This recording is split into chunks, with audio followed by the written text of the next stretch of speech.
Au nord-ouest de Chennevières, se dissimulait jusqu'à peu un site fascinant, teinté d'histoire. Pour le révéler au monde, sa réhabilitation a commencé en 2014. Plonger dans son passé et explorer les étapes de transformation de ce lieu iconique de Chennevières. Bonjour, alors Jean-Paul Mauduit, je suis architecte du patrimoine et ça fait maintenant un peu plus de 11 ans que je travaille sur ce sujet. On m'a présenté ce fort comme un fort sans histoire, mais en fait si, il a déjà une belle histoire, voire une longue histoire. 1870, comme chacun sait, c'est le siège de Paris, l'effondrement de Napoléon III. Paris est encerclé, une grande partie des habitants se sont d'ailleurs réfugiés dans Paris et l'armée française de cette époque-là cherche à faire ce qu'on appelle une sortie. Alors ils vont faire plusieurs sorties en même temps quasiment et c'est une attaque qui est violente. Quand les Prussiens encerclent Paris, ils ont déjà eux des bonnes notions de géographie et ils se positionnent sur les hauteurs. C'est ainsi qu'à l'emplacement du fort aujourd'hui dit de Champigny, à Chennevières-sur-Marne, étaient installées des batteries allemandes qui ont bombardé et tiré sur les Français qui faisaient leur sortie vers le fort de Champigny. Ça a été un massacre, pour la population civile, pour ceux qui étaient sur place, et puis pour toute l'armée française. Bonjour, je m'appelle Gosha Cotula, je suis architecte de patrimoine, direction des travaux de l'agence AM Patrimoine. Le plan a été de construire la fortification des doubles enceintes autour de Paris. Le projet a été constitué de presque 500 ouvrages, dont 14 forts autour de Paris. Le fort de Champigny a été conçu fonctionnellement par un général qui s'appelle Serre-les-Rivières. Le fort a été conçu pour héberger presque 400 soldats. Les effets très intéressants, c'est que le fort a été construit seulement en 2 années. Le début de construction a commencé en 1878 et le fort a été achevé en 1880. Ce fort, il a été réalisé avec des ouvrages d'attaque et puis surtout des organes de défense. C'est un petit peu l'héritage quand même de Vauban, ce sont des caponnières. Alors qu'est-ce que c'est qu'une caponnière? C'est un bastion fortifié, positionné au fond des fossés pour vérifier qu'il n'y ait pas des infiltrations de soldats étrangers, ennemis comme on dit. L'objectif, c'était que les forts ne soient pas visibles dans les paysages. C'est pour ça qu'ils rentrent à l'intérieur de la terre. Aujourd'hui, vous voyez le fort d'une forme d'un petit forêt, un petit parc. Le projet initial, c'était une simple pelouse, un type de champ un peu intégré dans le paysage. Un fort porte le nom de ce qu'il défend ou de ce qu'il regarde. Donc ici nous sommes à Chennevières-sur-Marne, mais le fort s'appelle le fort de Champigny parce qu'il regarde le plateau de Champigny. Arrive la Seconde Guerre mondiale. Et à partir de 1942, les Allemands se servent de ce fort comme leur garage d'entretien de leur char Panzer.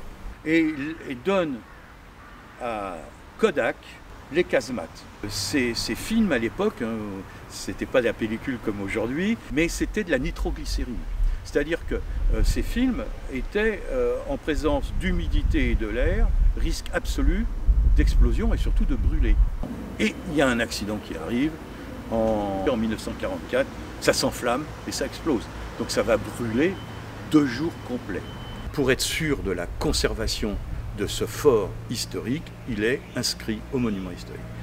Mais il ne se passe rien. Donc c'est là où ce sont des associations qui tranquillement commencent à s'installer. Alors plus ou moins avec l'accord de la ville, mais il y a des associations. Et beaucoup de jeunes est installé par exemple un club d'alpinistes. Et les ados de tous les environs ont appris l'escalade ici dans le fort de Champigny. 1981, le président de la République François Mitterrand qui cherche à trouver des animations dans la banlieue et créer l'association Banlieue 89. Il y a eu une idée d'un architecte urbaniste qui était assez connu de s'appuyer sur tout autour de Paris, dans les banlieues, sur les forts.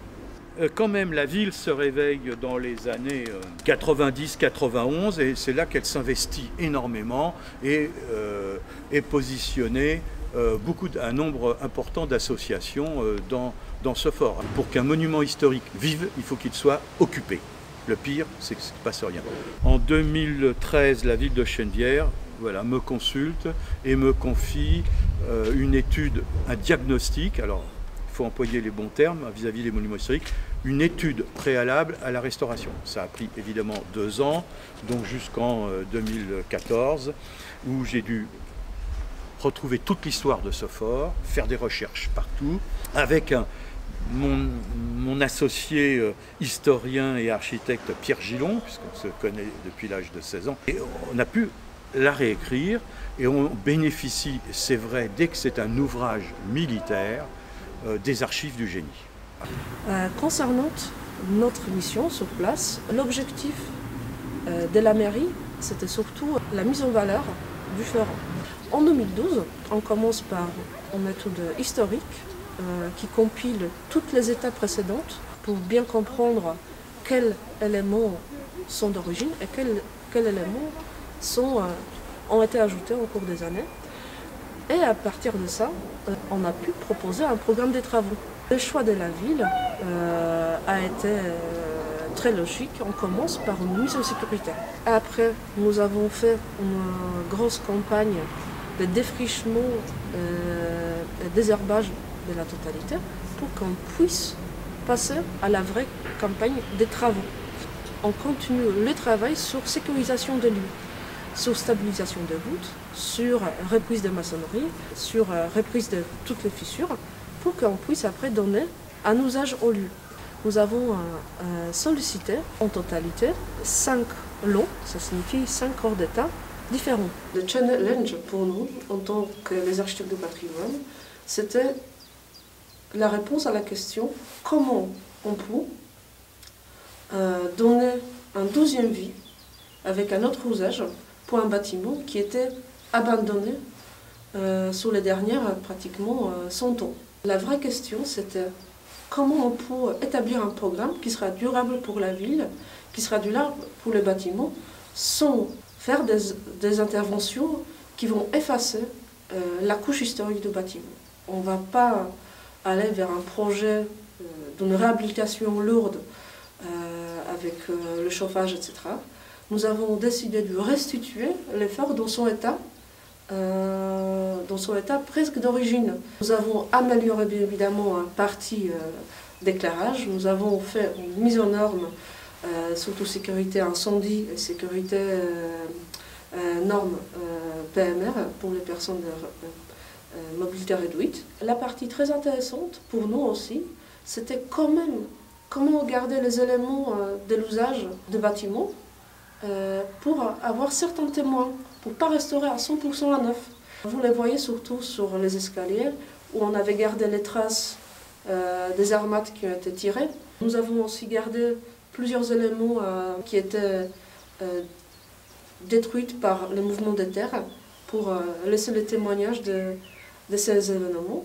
Et nous avons surtout gardé l'aspect d'origine au niveau des finitions. La caponnière de Gorge, donc, elle, on a figé la ruine.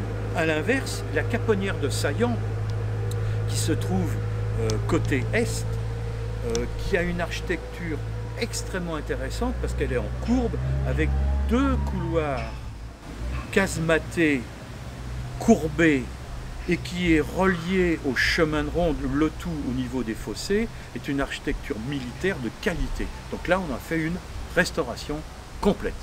Bonjour, je me présente, je suis Didier Trémoreux, je suis maire adjoint chargé, entre autres, des grands projets et du patrimoine, ce qui correspond tout à fait au fort. La restauration du fort qui avait été abandonné pendant plusieurs dizaines d'années, comme d'autres d'ailleurs sur la commune de Chennevières, parce que peu de personnes le savent, mais il y a énormément de sites classés qui ont été abandonnés depuis des années. Donc ça faisait partie de la campagne électorale de 2014 et grâce à notre maire Jean-Pierre Barneau, donc nous avons entrepris la restauration de nombreux sites, en l'occurrence simplement pour mémoire l'église Saint-Pierre, le jardin du conservatoire, la terrasse de Chenevière. Bonjour, je m'appelle Vincent Péréard, je suis conducteur de travaux chez Pierre Noël depuis bientôt 4 ans. Pierre Noël qui est une société de restauration de monuments historiques et de patrimoine bâti. Moi je fais le pilotage de chantier. C'est un chantier qui est assez étendu, donc il y a eu 2 grosses phases. Il y a eu toutes les parties extérieures dans un premier temps qui ont concerné donc, les murs d'escarpe qu'on voit derrière moi, qui ont concerné les façades des caponnières de gorge à l'entrée, l'arc de triomphe d'entrée et aussi toutes les traverses et abris. Donc ça c'était une première grosse phase. La dernière phase pour le coup, c'était la caponnière du saillant. Il était intégralement enterré, c'est-à-dire que il y avait entre 1,50 m et quasiment parfois 2 mètres de terre à l'intérieur. Tout le couronnement périphérique était complètement détérioré, cassé. L'idée c'était que la réparation ne se voit pas forcément. C'était le maître mot de la maîtrise d'œuvre, c'était vraiment de cristalliser les ruines. Les édifices ont beaucoup bougé, il y a des fissures qui sont existantes, les murs sont penchés. L'idée c'était pas de tout redresser et de tout mettre à neuf, c'était vraiment de figer l'état actuel pour éviter que ça se détériore encore. Voilà. Dans l'objectif de cette cristallisation, du coup, l'idée aussi, quand on travaille sur des monuments historiques ou sur des bâtiments classés, c'est de conserver un maximum les choses. Donc les pierres, quand elles ont pu être conservées, on les a conservées, restaurées et bouchardées sur place. Alors moi je suis Jean-Christophe Baudard, je suis gérant d'entreprise Tempier. Nous sommes installés à Chartres et nous sommes spécialisés dans les travaux de métallerie, ferronnerie, comprenant beaucoup de restauration principalement. Nous avions la restauration des garde-corps du pont dormant, nous avons refabriqué le portail d'entrée, là le portail principal. Nous avons également restauré le portail d'accès à l'Arc de Triomphe. Et derrière, ce qui était l'ouvrage le plus important et compliqué de cette opération, c'était le pont basculant. Et donc de façon à pouvoir le faire fonctionner. Et puis dans la caponnière du saillant, nous avons également fabriqué toutes les petites menuiseries métalliques qui assurent la fermeture de toutes les petites baies. Naturellement, tout ça accompagné de la mise en place de tous les réseaux, c'est-à-dire eau pluviale, eau usée, eau potable, électricité, qui en avait bien besoin, et sans oublier naturellement le théâtre de verdure.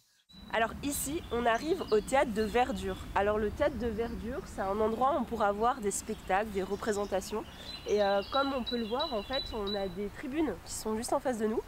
Et ça sera vraiment un lieu où la culture prendra vie à Chenevière. Bonjour, je m'appelle Thomas Drose, je suis paysagiste de l'agence Paul Green, qui est basée à Montreuil. En gros, ce fort, c'est un endroit que personne ne connaissait vraiment. Tout le monde savait plus ou moins qu'il existait. Je veux dire, quand on passait là en voiture, on ne voyait pas du tout cet ensemble, parce que finalement, c'était très enfriché et très refermé sur lui-même. Et ben, l'idée, c'était faire en sorte qu'on puisse ouvrir partiellement au public cet espace, et notamment au début ses extérieurs. Alors après, ça s'est fait en plein de phases de chantier, on a fait les choses petit à petit, il y avait beaucoup d'arbres, hein, et ça était un peu en contradiction avec la notion de patrimoine et de monument historique. Donc c'est comment conserver un couvert en même temps en révélant un peu un monument historique qui par définition n'était pas boisé, hein, puisque un fort c'était précisément à découvert.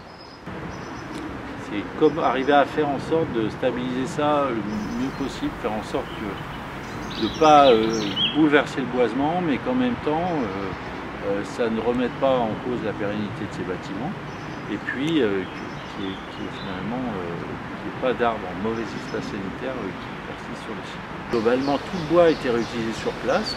On a fait très peu de plantations finalement, très peu, essentiellement plutôt aux abords, où on a essayé d'enrichir un petit peu ça en amenant des essences un peu plus nobles. Un peu de chêne, du charme, voilà, de l'érable champêtre, des choses comme ça. En tout cas, je pense que c'est un lieu à la fois qui a plein de qualités, et à la fois un lieu d'identité pour la ville de Chenevière. Ici, chacun des arbres qui a été coupé pendant la phase de défrichement a été remplacé dans une autre commune, celle de Crécy-la-Chapelle, conformément à la charte de l'arbre. Donc Romain Perromino, je suis ingénieur structure chez Équilibre Structure. On est un bureau d'études qui étudie le patrimoine et on s'est occupé avec l'agence Mauduit des travaux de conception et de restauration du fort de Champigny sur les parties extérieures. Dans l'équipe de maîtrise d'œuvre, on est les spécialistes structure. On a fait tout le diagnostic il y a déjà 8 ans, je crois, pour comprendre d'où venaient les pathologies principales. Et après, on a travaillé avec l'agence Mauduit sur tout le projet de consolidation. Et l'objectif, ça a été de sécuriser les structures, tout en étant le moins intrusif possible, c'est-à-dire en ayant des interventions qui sont soit réversibles, soit vraiment très ponctuelles. Donc vraiment le travail, ça a été de protéger les structures maçonnées de l'eau et de la poussée de terre. Donc il y a plusieurs typologies d'intervention. On a proposé des contreforts ponctuels le long de la promenade en descendant là-bas qui viennent bloquer simplement le déversement. Bon, l'objectif n'est pas de démolir tout ça ou de le reconstruire, c'est juste de bloquer les choses pour pas qu'elles bougent. Donc on a des contreforts qui viennent bloquer. Le sol et l'eau, ça a été les deux ennemis vraiment du fort depuis sa construction. L'objectif a été d'investir l'argent et l'énergie aux endroits où il le fallait. Alors Jean-Pierre Barneau, maire de Chenevière depuis 2014, donc c'est un second mandat, qui s'est attaché entre autres à la défense du patrimoine et de l'environnement. Mon rôle a été d'animer cette entreprise de restauration. Ensuite, peut-être sera-t-il en effet de mettre en place l'organisation et l'usage des lieux. Pour la partie casernement, il faut qu'il y ait un usage essentiellement ouvert sur les questions en rapport avec la jeunesse et la culture. Le fort a été largement subventionné par la métropole, par la région, par la DRAC et l'État. Donc jusqu'à présent, les dépenses qui ont été occasionnées par la restauration du fort ont été à 50% subventionnées. Aujourd'hui, la dépense pour le fort est relativement mesurée. Il faudra demain, évidemment, maintenir le travail qui a été fait par une exploitation la moins coûteuse possible, mais qui en même temps permette le maintien des espaces restaurés. Je pense qu'on ne peut pas ignorer son passé, ni son héritage, ni ses racines. Nous sommes ici un lieu important de Chenevière et c'est la raison pour laquelle, lorsque nous sommes arrivés en 2014, nous avons souhaité protéger ce lieu. On le retrouve tel qu'il est. On a voulu le faire connaître par les Canavérois en construisant, en valorisant la végétation, l'espace végétal autour du fort et puis toute l'architecture militaire qui l'entoure et qui sera visible au moment de la prochaine fête du patrimoine. Et donc cette visite permettra aux Canavérois de découvrir cet endroit magique. Jean-Pierre Barneau, en fait, il a une idée exceptionnelle, comme il est aussi membre du conseil départemental chargé des espaces verts, des parcs, c'est de mettre la métropole du Grand Paris pour la conservation des végétaux de ce fort. Moi, j'ai des entrepreneurs qui passent, de monuments historiques qui travaillaient même sur l'église, qui me disent « Mais monsieur Maudieu, on est passé des centaines de fois devant, on ne l'avait jamais vu, on ne savait même pas qu'il y avait un fort. Ici, c'était inaccessible. » Donc en dégageant tout l'extérieur, en faisant ces garde-corps, ce cheminement, ça a été une invitation de découverte pour les Canavérois. Maintenant, vous avez tous les matins les gens qui font leur jogging, vous pouvez vous pointer là et vous verrez, c'est bien.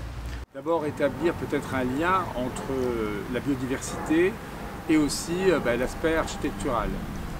L'aspect architectural, vous pouvez le deviner en voyant derrière moi le chemin des remparts. Et ce chemin est une partie importante du lieu. Alors ce lieu dont j'ai décrit l'architecture et pour laquelle vous avez d'autres témoignages, manifeste une forme de respect aussi de la biodiversité. Nous tenons absolument à préserver ces espaces de respiration qui sont nombreux à Chenevière, espaces de respiration et espaces de biodiversité. Nous faisons à cet égard une étude en relation avec EPAMARN qui nous permet de voir tout le potentiel de ce secteur qui est aussi un secteur fort de la ville puisque justement il participera lorsque le transport en commun site propre arrivera à l'implantation de ce qu'on appelle le quartier du fort. Donc le fort et son parc seront une composante essentielle de ce secteur, au même titre que le parc que nous souhaitons développer, le parc nouveau, derrière l'espace Jean Moulin. Le fort de Champigny sera un point vert, un point patrimonial. Vous savez, moi je dis toujours en urbanisme, le déjà là. C'est-à-dire que la population, elle se sent bien, elle est dans des bâtiments neufs, mais il y avait un déjà là, le fort de Champigny. C'est toujours agréable d'avoir un écrin de verdure comme ça au milieu de la ville. C'est vrai que quand on est en plein milieu, on n'entend plus rien, il y a un espèce de microclimat de fraîcheur. Ça a une âme aussi historique, militaire, donc c'est toujours intéressant de se balader. On a croisé pas mal de renards, il y a une petite colonie de renards aussi, donc ça fait toujours du bien d'avoir un peu de verdure en ville. Là, c'est une belle journée aujourd'hui. Je trouve que c'est vraiment un site très poétique. Tout le site, il a une histoire qui a été conservée, l'histoire des désordres. Et aujourd'hui, je trouve que le mélange entre ces vieilles pierres, ces stigmates aussi, hein, ces pathologies, ces désordres, ce mélange entre ça et la végétation qui est toujours là, qui est contenue, mais qui est toujours là. Et je trouve que c'est vraiment le charme du lieu. Moi, je suis arrivé par là-bas dans la vue sur le fond de douve avec les jardins et les fleurs, je trouve ça vraiment très beau. Donc bon, ça c'est personnel, mais je trouve que c'est un site super. Et quand on compare ça à d'autres citadelles, j'étais souvent à Lille, on retrouve, je trouve, cet esprit vraiment de parc ouvert et avec une touche de poésie un peu et de nature, je trouve ça très très belle. Transformé en un vaste poumon vert où la biodiversité est à l'honneur, le fort dit de Champigny est maintenant partiellement accessible. Les Canavérois et autres visiteurs peuvent désormais se promener librement autour du fort, le long de ce cheminement aménagé. En plus d'être un lieu de détente, le fort est également un précieux témoin de notre histoire, avec des panneaux explicatifs qui jalonnent le parcours et ses lieux symboliques. Le chemin de ronde, quant à lui, sera accessible selon des horaires et des jours définis. La ville de Chenevière, ses partenaires et toutes les entreprises ayant contribué à la réhabilitation du fort dit de Champigny vous invitent à explorer pleinement ce nouvel espace et à vous l'approprier.